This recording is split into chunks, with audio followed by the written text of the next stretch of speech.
Welcome to McPlum, simple solutions served daily. You start by confirming firmware and the device you paired with, because updates and pairing state change behavior. Power cycle the AirPods Max now. Hold the digital crown and noise control button together for about 15 seconds until the LED flashes.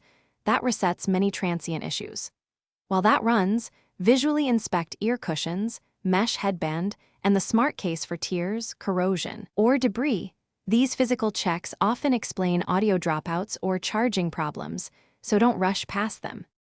Once you've reset and inspected, test with a second device to isolate source, phone versus headset.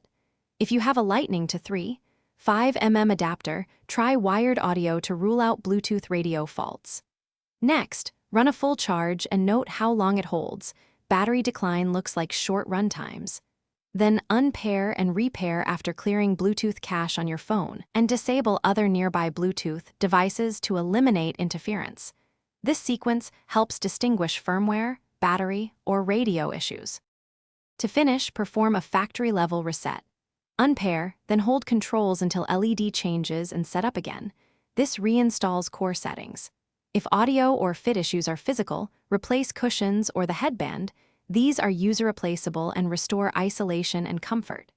If charging or Bluetooth still fails after these steps, gather the serial number and diagnostics, then contact Apple or an authorized repair. If nothing works, one key troubleshooting tip: reproduce the fault while recording exact steps and times. That log speeds professional diagnosis. Thanks for watching. Stay juicy and subscribe.